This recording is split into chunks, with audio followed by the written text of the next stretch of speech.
Welcome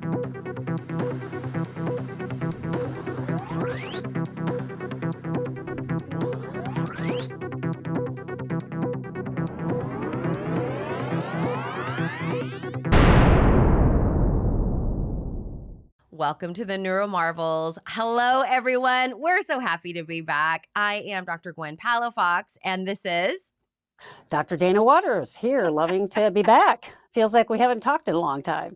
I know. It's Dana and I are now, we're in each other's routines. So, that's like a compliment, Dana. When I you like make that. it into Yeah. someone's routine. Yeah.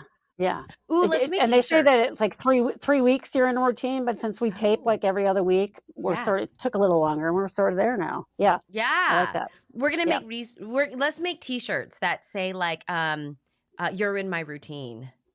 There you go. I had t-shirts made that said repetition compulsion helps anxiety. And I just had it on there over and over and over. Like in little blocks. Yeah. We could be millionaires. We could imagine, because for all of you listening who wants to go into psychology, you're going to need to come up with a side hustle. No, just kidding. Yeah. Autism merchandise by two psychologists. Yeah, that could be a niche. That could be fun. We could do that. We could do that, Dana. Like let's do that. Let us know in the comments if we should do that, and give us ideas. It'd be great.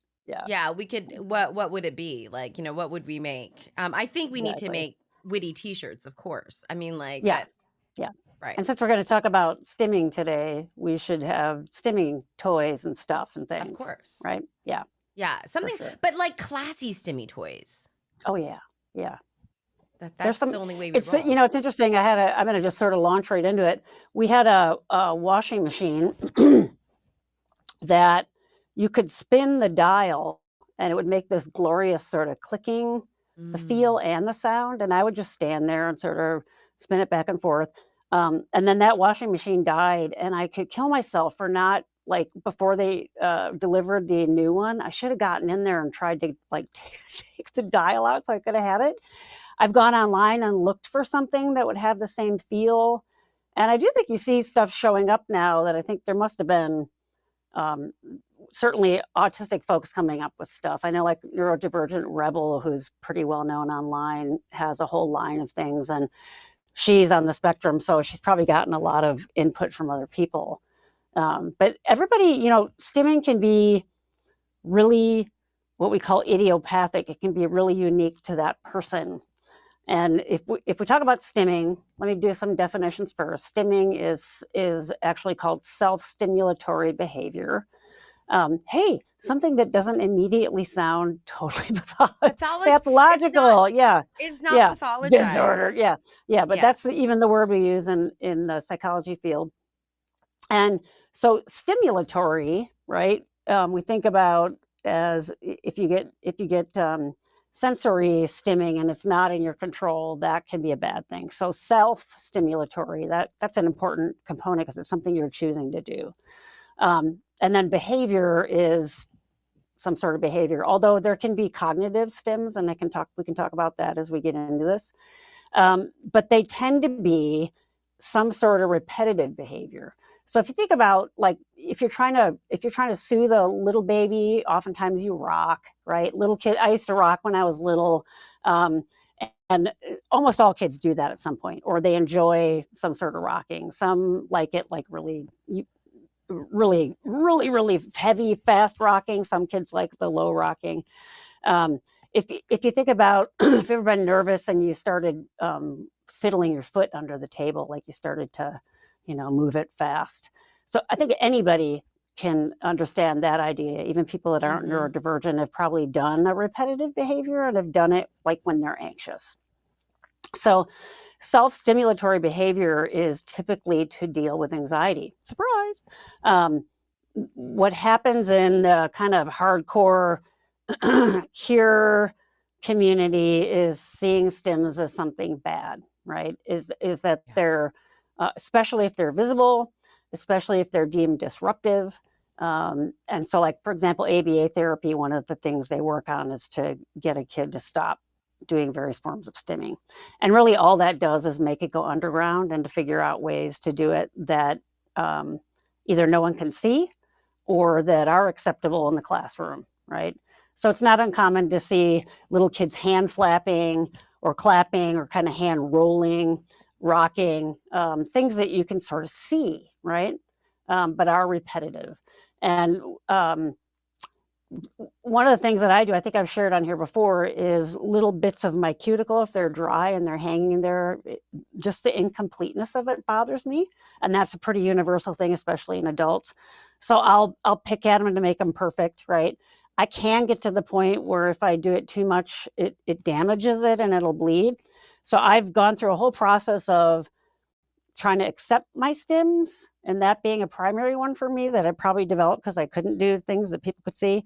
But I have a whole up in my upstairs bathroom drawer, all the little tools for that you can nip little things with and get the most little microscopic piece of skin off. And I even have like little a magnifying thing that I can put on. And the reason I do that is so I can get the sense of the completion of having it gone, but I can also kind of do it surgically so that I don't hurt myself, right? Yeah. And then if I don't have access to that and I hurt myself, I forgive myself. I always have Band-Aids in my backpack. And it's like, okay, I did that. I have a Kleenex or a Band-Aid. So I take care of it afterwards. I've tried to stop doing it completely and I just become miserable. So if you take away all of someone's stims, they'll get more anxious and they won't regulate. So we know when someone's anxious, you do things to regulate. And with autistics, oftentimes it's a repetitive behavior. Now, I know in hindsight, I didn't know what was going on at the time, but around junior high-ish, I started counting things in my head. I started doing symmetrical counting. Like I do like 1, 1, 2, 2. And I started to post on Awake once about I visually see like tick marks, but it was more like a felt tick mark, but it had to be even, right? And it actually got to the point where for me, it became a little bit disruptive because I felt like I had to do it. It became obsessive compulsive. It became a compulsive thing that I couldn't stop. And so I actually it was around the time I got in therapy in my early 20s. That's when I was really able to get it under control. It really escalated all through high school. I started doing some things with breathing and breath control, to the point one time in a restaurant, I stood up. I had been doing it and holding my breath so much that I actually passed out and hit the floor. And that was like a wake up call for me, like, this is probably not a good thing to do. So I stopped doing the breathing part of it, but I still started doing the counting thing. And occasionally I'll still do that, but it sort of more feels like an evening thing, and I'll get that in other ways. Like I'll make sure, my computer, you can't see it, but it's like it's lined up perfectly on this desk that I'm at. And that's not hurting anybody. If it makes me feel relaxed, why is that a problem, right? So I wanted to describe a stim that I had that started pretty early, that can become problematic, can become all-consuming, and then started to rope it back a little bit and try to transform it back into something that was I wasn't going to pass out in my car and die and hit a pole or something, right? Where it became dangerous if I'm doing that. Yeah. And so that's what I work with people who have stims that they're trying to suppress. I'll talk a lot about the stim as like their buddy, like this relationship with this thing. And is there a way, if it's problematic, is there a way you can do it in secret, or is there a way you can replace it with something else, or is there a way to modify it so that you're okay with it, if that makes sense, right? Yeah. Yeah. I would imagine you may do that with some of your young adults because they're in a situation where they're meeting new people, and if they're showing up and they're hand flapping, societally, people look at you like you're crazy. Yeah. I mean, I think it's important, and I like that you brought up, and I like, actually, Dina, I really like how you brought up the cure camp, like we could just call it the cure camp, because I think that's where a lot of the damage happens regarding just the dignity and treatment of autistics. Right. But there is a difference between stimming and compulsions, stims and Yeah. compulsions, and I Yeah. think that's important for people to understand, because a lot of neurotypicals will look at stims as compulsions. And it's Mm-hmm. like, I think that the defining factor of a stim versus a compulsion is how it feels. If it's Yeah. self-soothing, it's a stim. If it's distressing, it's a compulsion. And I'm Yes. not, right? I'm not saying that Yeah, stims, if you feel like you can't control it, but it's right? controlling you, now it's a Correct. compulsion. That's a Yeah, exactly. compulsion, right? That's right. And That's I right. and like I see like that is a gradient or a line where Mm-hmm. it can start as a stem and it can move into a compulsion. Right. You just spoke about your own experience with that. Right. And I think again we go back to the need for self-awareness. Mm-hmm. How is this hurting me or is it helping me? Right. Right. Right? How do we look at those two things? Sometimes compulsions are tricky because compulsions will trick the brain to saying, "No, that's helpful. I need that." Yeah, yeah. And Yeah, I you really almost need get that. addicted to it, or it works so well that your brain is like, Give me more, give me more." Yeah. Yeah. Yeah. Dana, so now that I just wanted to kind of add that differentiation. I think that's an important Absolutely. differentiation. But Dana, Mm-hmm.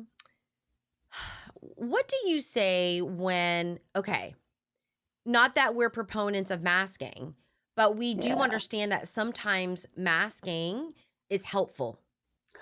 Yeah. So like job interviewing for Yep. me, sitting there picking and biting my cuticles, I know it's not going to be seen well. So having to kind of suppress those things. And so a lot of prep goes into that. And then I may feel really tired afterwards because I couldn't, move around or do any of those things. Um, and, I use I hate saying inner child because it sounds so new agey, it kind of got a bad rap in the 80s. But Yeah. really, if you had a little kid who was anxious about something and needed like a blanket whoopee or something, you Yeah. wouldn't tell them to, what's your problem? And really, if our neurology needs that, um, can you find ways that would work? So, for example, if I might have been at a job interview, I might do something really subtle that only I'm aware of. Like I have very skinny hands and I can feel the veins on the back of them if I'm crossing my hands. And so I can just sort of feel push down on that a little bit. And that's not going to be something that's going to be noticeable as a fidget, but just something I probably do without even thinking about it. Or know that you have to sort of do something for a time limited period of time and then you can, go at it afterwards. But it's always helpful if you can plan and what's coming. I think the thing that people really have a hard time with is if they're super stressed already, and now they're in a situation where they have to mask and hide a stim. Then they're really like, now what? So coming up with other coping tools that you can use that can help with that. So, we've talked about this before, making sure I have clothing on all the time that I know isn't going to bug me. So my anxiety bucket's going to be as least full as possible, right? Yeah. If you're in a situation where you're with people that know and love you and you want to suppress, you can be talking to them about that and saying, I'm really anxious. I don't want to be hand flapping or jiggling my foot or whatever. Um, and then there's this idea of having to let your family know that you do this. It's a regulating piece that a neurotypical doesn't actually need, right? So that it really is a need. Stimming is a need. Um, I have a couple psychologist friends of mine that work with little kids, and they go into classrooms and they don't teach the child to not hand flap or rock. They go in and they talk to the teacher about it, and then they talk to the class. And it isn't like this kid's going to be doing this, it's fine. They give the kids more than that. They talk about it being, sort of like what you and I are talking about, but with, first grade understanding. This kid does this just like you like to play baseball or whatever. And then you're actually instilling empathy in those kids early, and then they're understanding that maybe they're not even distracted by that. But it's so socially um, taboo, right? Especially if you don't know what it is. I mean, I've been there too, judging other people until I'm like, oh, in retrospect, that's what was going on. And now, if I see someone doing that, I'm just empathic about it, right? So Yeah. we're constantly having to mask. I think as an adult, um, I don't feel like I'm masking anything really big all the time, but that's because I don't have any super big stims. That doesn't mean I should teach my clients to not do a super big stim because they're still utilizing that. We talk about when that works and, you know, when the environment will be okay with it and when you can do it. And then add tools to the box they have, so they have other ones they can use if they have to mask, or they know that they will be judged negatively if they're, you know, just sort of letting their stim be what it is, right? Yeah. Because Hey, that's the reality, right? yeah, I mean, that's a reality. Yeah. And, you know, and every human being, when they're born, does, I mean, if we look at normal development or just human development, is what I Yeah. should say, the task is self-soothing. We see that in Yes. pacifiers, we see that in binkies, we see that Yep. in teddy bears, and, you know, in all these things that Yep. early on we start there, we move to a transitional object. When we move away from a, you know, a parent, we don't sleep with them, you know, we Yeah. see Yeah. this needing to happen just in like human development. Mm-hmm. And so how do we find that it's still needed, and how do we maybe find the age appropriate piece for you, you know, Yeah, and by whatever age that is for that appropriate, we person. mean with that age, what you're likely to get less crap from your environment Right. about. And isn't Yeah. it funny that you can self-soothe, but we say, geez, when you're not a little kid anymore, you need to have something that isn't visible. Why do we do that? Right. It's so, I mean, like people do it all the time. I mean, like I think Yeah, it's, you know, people like twist their hair, like this yeah, kind of yeah, thing. They twist their hair. yep, I think things like chewing gum, smoking, stuff yep, and that stuff, I think is like really, you know, it's just a totally. adult variation Yep, of a self-soothe. it's You know, I socially think acceptable. is Yeah. socially acceptable. I Mm, think, you know, the bottom line though is help, like seeing stimming mm-hmm. as a calming, coping mechanism. Mm-hmm. Coping and calming mechanisms, the ones that we want in our life are the ones that are healthy, Yeah, right? and That are that not work for us. harmful, Yeah, that yeah, work.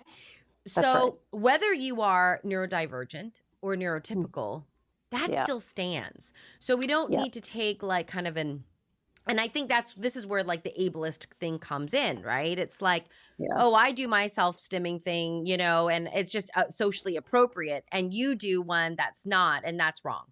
It's like, how do we just kind of open our minds about the Yeah, fact that yeah. I think anyone listening to this, whether you're neurodivergent or neurotypical for that matter, kind of think Mhm. about the things that you do for self-soothing. That's actually a really good thing to pay attention to, because we all need like that kind Yeah. of coping toolbox, right? Like we all need that. Yeah, I had a client of mine turn me on to these things you've probably heard of them. I think they're called smashmallows. They're these Oh little yeah. Oh yeah. Oh yeah. So she They're was so holding one cute. and I'm like, They're "Tell me so about cute. that." And so I went on Amazon and, you know, they had an orca. They're not gonna have an orca. And I looked and they had an orca. Oh, they have So I everything. got one, it's about this big. And the smushiness I like, but it's sort of like this velvety. Yes, it's so So, soft. yeah, and I see most of my clients online because I see mostly neurodivergent clients and they like that. And I noticed that yesterday when I had it in my lap, I was just like petting it the whole time. And I'm like, oh. And I used to do that. I had a blanket when I was a little kid that had like one of those velvet edges. And I used to Yep. remember rubbing it against my lips. And I'm like, oh, there it is. And then I'm thinking about, like, I have a friend of mine, I went to graduate school, who was from Japan, and just the little stuff like that they have everywhere. The Hello Kitty and all that stuff. And I'm like, why did that culture even has visual stims everywhere? And I'm like, why can't we have that? And Yeah. people say, oh, it's so little kid like. I'm like, yeah, isn't it wonderful? That the adults love this stuff. Yeah. Why do we in these Western cultures just say, oh, you got to grow up and you can't have those things? Or even you and I've talked about, and probably a lot of people that are neurodivergent and otherwise love the Star Wars stuff, the Marvel movies, those kinds of things. Having those kinds of things around, just visually even, can be stimming. So that sort of thing can be a stim that other people aren't going to see because you're looking at it, you have it Yeah. there, but they're not going to know what you're doing. So I'm talking a lot about sort of movement stims. Um, Tactile stims can be just things that you're touching. Visual stims can be I just started following someone on Instagram who posts every day, like maybe these 10-second clips are really calming nature scenes, you know? And one of the things I used to love to stare at when I go traveling is aspen trees when the sun's just dappling through and the leaves are kind of shimmering back. I could stare at that for hours. Those are visual stims, and those are things that tend to like calm you down and center you. And there are some that a lot of people have that we share. And then there are some that are super unique to that person. I have one little ridge on the back of one of my bottom teeth, and I can run my tongue over it without people seeing it. And I can spend, it's just comforting to know it's there. And, you know, so those are the things that clients of mine might not be aware of, that we can discover together. And they'll say, gee, I noticed this thing this week. Do you think that's a stim? And I ask about, how do you feel when you do that, and is it always there, and you know, does it help you mask, does it help you unmask, whatever the case may be, and start to bring that language of stimming in, is just to normalize it and make it okay, because it needs to be, right? Yeah. Yep. Dana, you know where I find this, I think where there's a rub with this, I find that stimming is the biggest quote unquote problem. So for the listeners, I'm like putting air quotes up. With the clients that I work with who are non-speakers, who might have quite a bit of impact in regards to the amount of support that they need. That sometimes I find that those contexts and those systems want to squash stimming even more. Wow. Like, what's your sense of that? Why do they do that? I think it's like, honestly, in my mind, it's like not another thing to isolate this person. Oh, you know, not another thing to deal with. You know, I think I get that. I mean, where parents or the system is like, you know, this person has it hard enough already. Let's not make them a pariah in the social context, right? And I just find that those systems are so vulnerable. And they actually really need, I mean, like, and you know, here's the thing, like, and I get it, and I don't know what your take is on this, but where I could have a client at school who could swing all day. Right? Yeah, sure. They don't want to do anything else but swing all day. What is that balance of how do we help you learn something, you know, in this setting, because they would choose to swing all day. Sure. Right? So at what point, you know, but this is where I see stimming to be not readily accepted as a need. Yeah. And why can't you figure out a way? Like, I used to have a chair in my office that was one of those, they call them slider rockers. So why can't that kid, what comes to mind for me as you're talking about that really is a social justice issue. So why are we not talking about those systems changing rather than the child changing? Now, I understand the reality is the systems aren't changing anytime soon. I get it, right? And that totally sucks. And to be marginalized by that. But why are we not finding a way for that kid to do some sort of swinging while they need to learn? You know, why is that not happening? And that would be the first thing that would come into my mind. And, you know, maybe some of that is some of my background in working with animals. You know, if an animal is sitting there pacing back and forth in a cage, I don't get mad at it for pacing. I know it's anxious as hell. And so I know that if I pick it up, I think I developed that kind of rocking thing intuitively from that, because rocking with an animal that's really anxious helps them calm down. It's I guess it's like you have a little baby. So why aren't we looking at the systems and things that are socially acceptable? I have a client that doesn't like listening to music on the bus, but likes moving her foot. So I'm like, just put headphones in. No one needs to know you're not listening. And then just tap like you're listening to the music. And so she did that. And she's like, no one's staring at me anymore. I'm like, so what happened there was like this bridge between what you're doing and what the environment is seeing you doing. But I do think it gets trickier in kids because it's a moving target. And maybe there's the need to learn as much as possible to, you know, are you an independent liver? Can you become an independent liver? And I do think it's much harder with clients that are non-speaking or kids that are non-speaking, because they're going to even have a harder time being heard or expressing how they feel. It's I just such really isolation. I Yeah. really feel like that's where we don't presume competence. Yes. And it's Yeah. so damaging because then we move to control instead of cooperation. And this is where I Yeah. yeah, And this this never goes is away, by the way. So no. we have conversations where I teach about the students that don't talk enough. And I'm really a proponent. I'm like, why are we marginalizing the students that are more introverted? Yeah. So you're telling them that they have to speak up more in class. And by the way, 50% of the population in the world is introverted, 50% is extroverted. So now you're asking that you have this extroversion bias, neurodiverse or not. You're asking these people to go against the core of who they are. Now, are they participating in ways that they can, like when they're in small groups, and are they listening in class and, kind of doing this so they're paying attention? Why are we picking on them for not literally speaking in class? And these are graduate students. Yeah. So I'll constantly say, whoa, wait a minute. This is an ableist lens that you're doing this, and you're having a extroverted bias. And yeah, the extroverted kids are going to get more attention through all grades, and certainly in graduate school. But we shouldn't penalize folks that aren't completely always sharing their inner worlds with us. Right. But Yeah. we have this culture, the Western cultures have that bias in a major way. Yeah, it's almost like it's the only way we know how to measure outcomes. Like, you know what I mean? Like, Yeah. if I Yeah. think about how we measure outcomes, right? It's the only way we know how to Mm-hmm. measure them. Or um, the idea of how do we empower learners to know how they learn the best Yeah. and then to demonstrate that. Wouldn't it be great if a student could say, or if a teacher gave this thing, you have the option to write a paper or to do Yeah. a verbal presentation.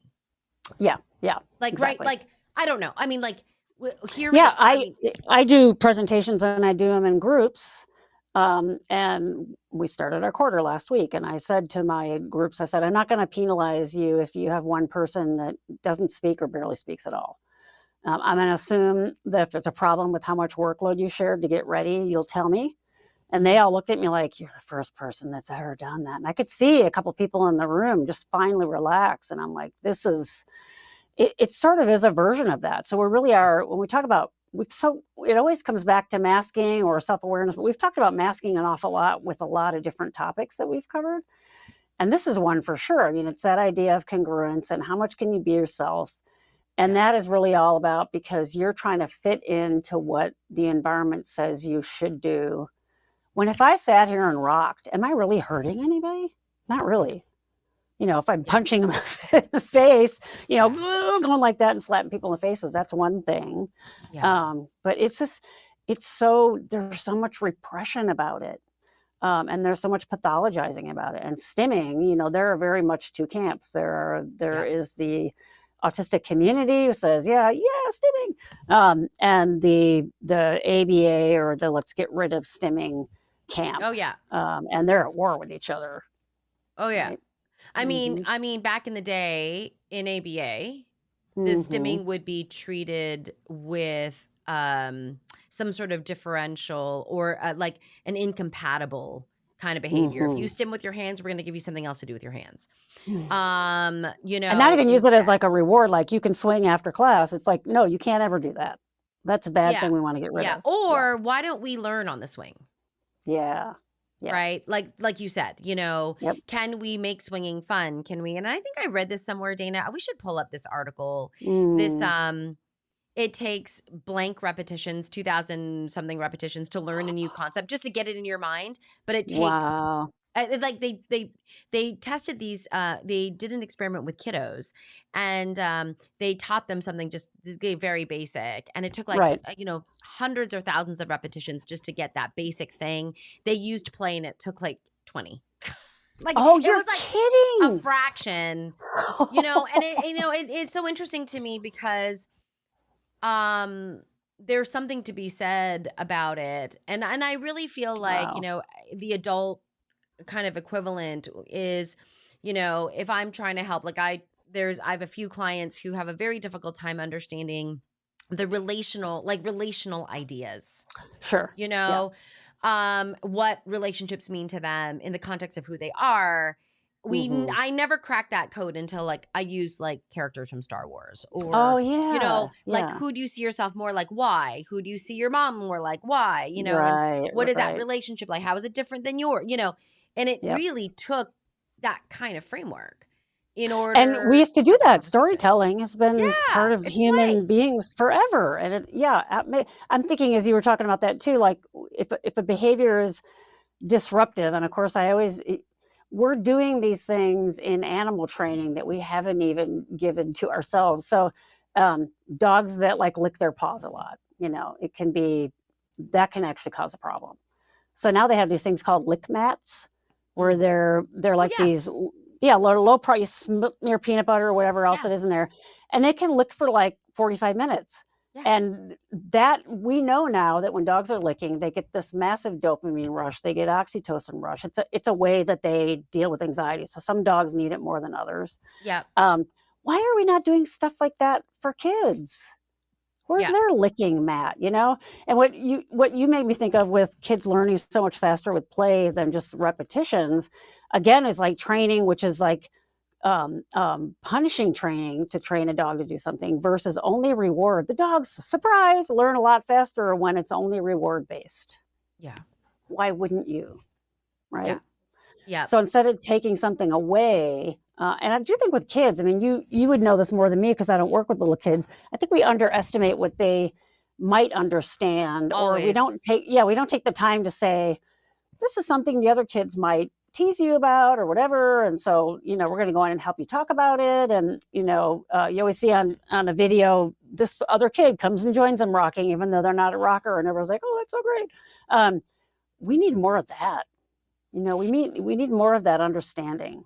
I mean, again, it goes back to the presumption of competence, right? Like, Mm-hmm, mm-hmm. can we presume? And this is actually why, in retrospect, I mean, when I was growing up, I watched Mr. Rogers, and Yeah, me too. I Yeah. didn't understand why he held such a big place in my heart. I'm not even kidding.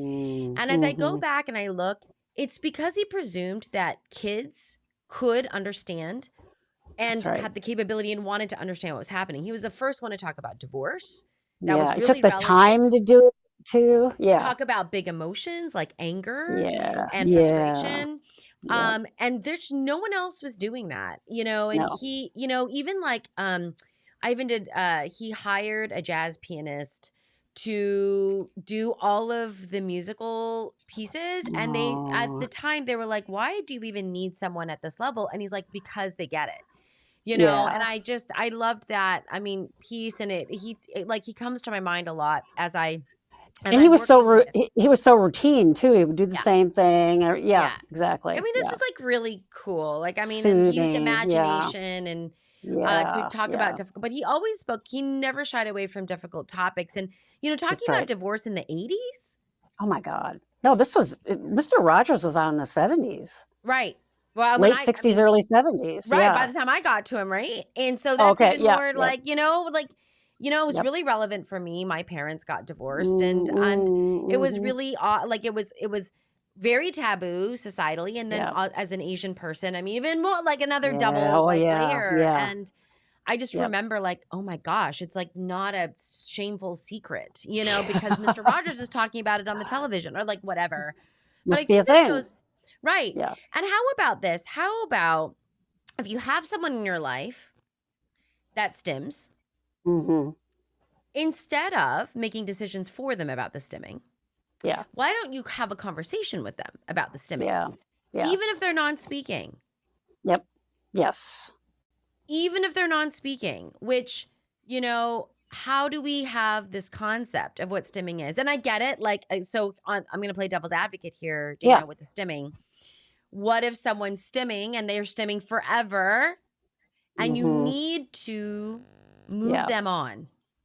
You Right. need to direct them to something else. Yeah. There can be, um, Gentleness and there can be explaining and yeah, exactly that's right. versus the timer's up. Boop, beep, beep, beep, beep, beep, beep. We're done. We got to Right. move on. And then all of a sudden now we're in distress.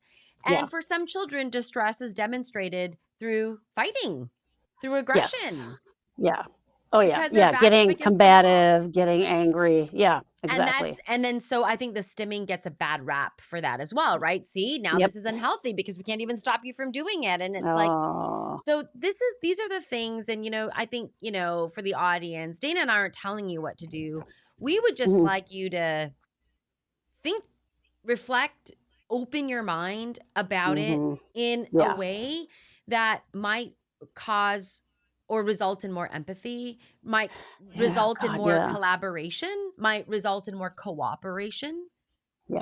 Yeah, especially That's if you're someone that works with neurodivergent people absolutely. and you're the one that holds the privilege in that relationship. You're a teacher Yes. or you're a parent or whatever, Right. to think about it differently. Yeah, Right. for sure. Just a moment, and Mhm. Mhm. um yeah. And this in therapy there's a really powerful tool that we have called reflection. Yeah. And we reflect a lot, right? And reflection really is saying what you see. Yeah. It's That so is interesting because incredibly powerful. I cut my chops, as a therapist on doing various forms of body work and psychodrama and things like that, and, one of the things we used to do, we do these crazy body work things and people would actually move their bodies, right? So one of the things you do is if someone was sitting there and they were rocking is you would go sit next to them and you join. So you would mirror that. And those were the most powerful experiences those people had. They're like, I just Yeah. wanted someone to see me. And what's more seeing you than joining me and doing it also? Yeah. So Yeah. just to open your mind to those things. Open your Yeah. mind. And I find that even like instead of telling someone to breathe, you Mm. breathe. Yeah. And it's amazing Nothing will because piss me off they faster than follow. someone telling me to I breathe. know. Or calm down. You need to calm down. Oh yeah, I'll show you calm down. No, just kidding. Exactly. "Oh, But let me so breathe." Yeah, yeah, I mean, so for anyone that's listening, what are your experiences with stimming? Leave that in the comments. yeah. Even if you're listening to this on an audio only, or if you're on the YouTubes, leave it in the comments Absolutely. below. Share your experiences with stimming. What are your experiences? That and I think I'll just end with this plug, which is the best way to support Dana and I in Mm, continuing to have these conversations is to like the video, leave a comment, spread the mhm. word. We're really trying to kind of build bridges here Yeah, and open up people's minds and have a loving place and a compassionate place for us to have these kinds of conversations. So yeah, yeah. anyway, everyone, thanks for listening or watching wherever you are. We'll see you next time. Bye.